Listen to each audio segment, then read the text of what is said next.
తిరిగి వచ్చిన సంగ్రామ్ మహారాజుకు గజమాలతో సత్కరించిన DCC general secretary Chandrashekar Reddy.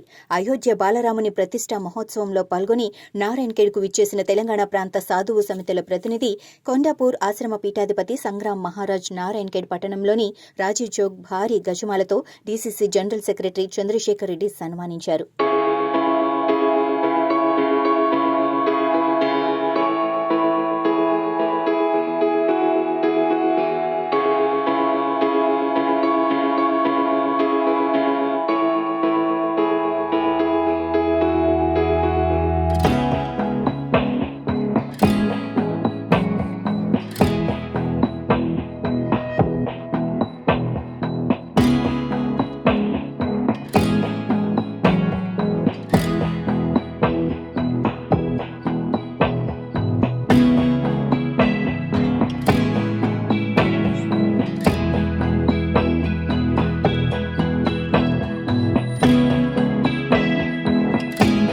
ప్రాంతానికి విచ్చేసి రామప్రతిష్ఠాపన మహోత్సవ కార్యక్రమం 22వ తారీఖు పూజ్య భారతదేశ ప్రధానమంత్రి మోడీ గారి చేతుల మీదుగా జరిగిన సంగతి అందరికీ విదితమే.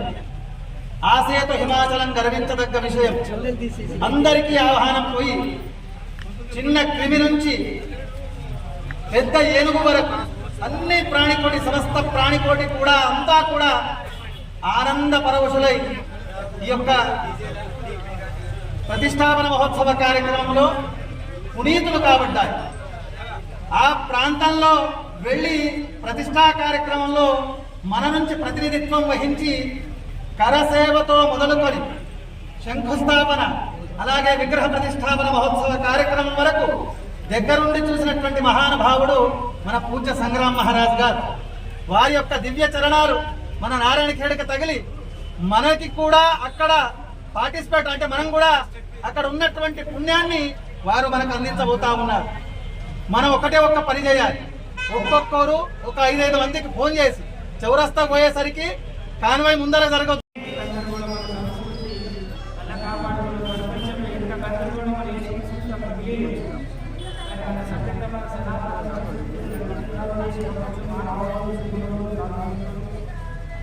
దానికి ఇప్పుడు మనం దానికి పరిశ్రమలో ఇంకా చాలా మంది ప్రత్యేక ప్రారంభమైంది.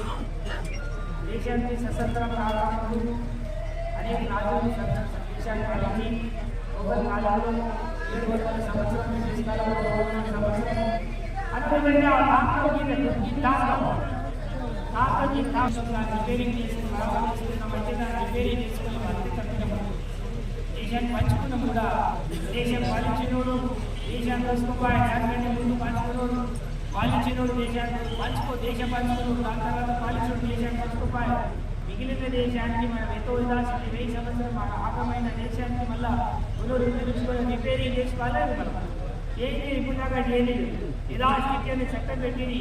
ఎట్లా ఉన్నదో 1947 ఎట్లా ఉందో అట్లానే ఉండాలంటే ఏం చేయకుండాలి.